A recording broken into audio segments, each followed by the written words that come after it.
Hello, আসসালামু আলাইকুম। আজকে রওনা হচ্ছি আরকি মেট্রো রেলে করে জাপানের একটা গ্রামে যাচ্ছি।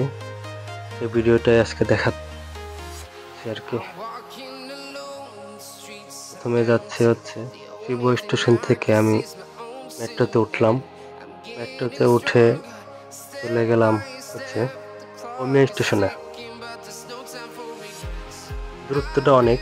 ওমিয়া স্টেশন থেকে আবার নরিকায় করে চলে গেলাম হচ্ছে ইতাকোনোসু স্টেশন, যেটা হচ্ছে সাইতামার একটা অঞ্চলে অবস্থিত আরকি।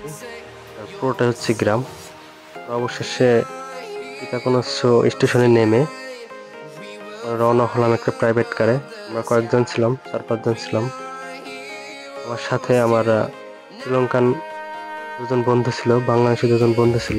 সবাই মিলে আরকি জাপানের গ্রামটা দেখার উদ্দেশ্যে আসছি। এই কারণেই গ্রামটা এত অপরূপ সৌন্দর্য দেখে পুরোটাই মুগ্ধ হয়ে গেছি আরকি। চারপাশ দিয়ে ধান ক্ষেত, ধানের চারা রোপণ করা, প্রকৃতি কি সুন্দর। পাশে পাহাড় আছে দু একটা, মানে ক্যামেরায় আর কি ওঠে নেই, এ কারণে দেখা যাচ্ছে না। আছে ধান ক্ষেত, আবার জাংলা দেয়া আছে অনেক সবজির, শশা গাছ আছে।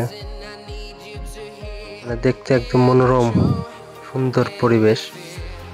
জাপানের গ্রামগুলো এত সুন্দর বোঝাই যায় না আর কি।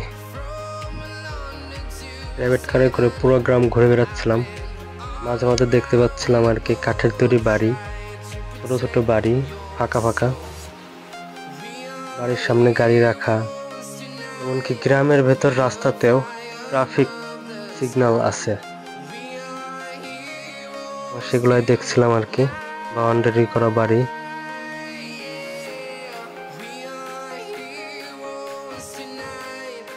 গ্রামটা অনেক সুন্দর। গ্রামটা পড়ছে হচ্ছে গিয়োদা, গ্রামের নাম হচ্ছে গিয়োদা, যেটা সাইতামাতে অবস্থিত, সাইতামা প্রিফেকচারে। এগুলো হচ্ছে আমার বন্ধুরা, সবাই মিলে আর কি গাড়িতে আছি, চারপাশে উপভোগ করছি আর কি গাড়ি।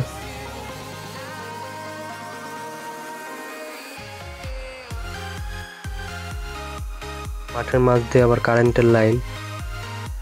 এখানে যারা কৃষি কাজ করতে আসে তারাও গাড়িতে চড়ে আসে কাজ করতে। মানে গ্রামটা কি বলবো, খুবই সুন্দর। মনেই হয় না যে জাপানের কোনো গ্রাম। এত পরিষ্কার, গ্রামের পরিবেশ অনেক পরিষ্কার, কোথাও কোনো ময়লা নেই, সবকিছু পরিষ্কার, কি সুন্দর স্বচ্ছ।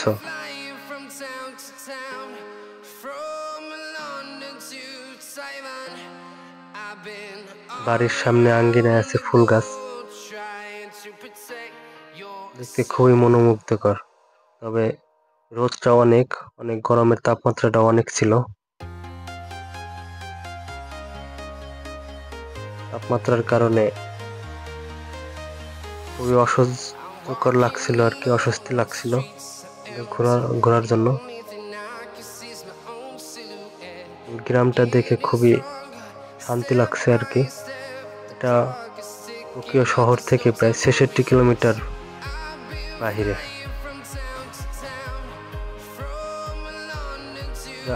মেট্রো রেলে ভাড়া লাগছে আর কি ৯৯০ টাকা। ৯৯০ টাকা না, ৯৯০ ইয়েন।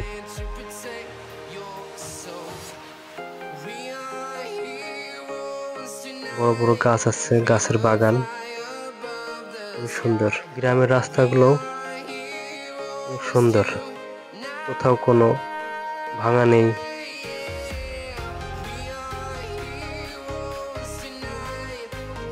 সবকিছুই খুব সুন্দর।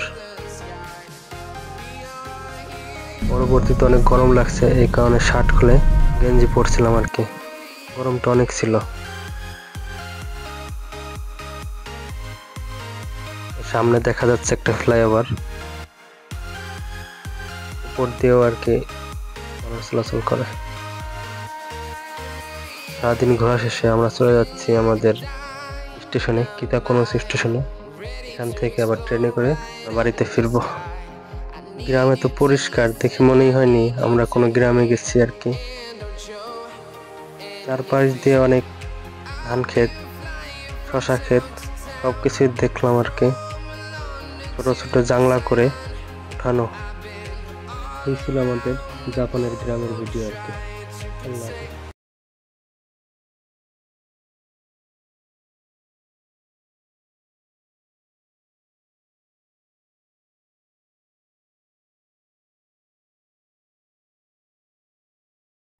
আল্লাহ হাফেজ।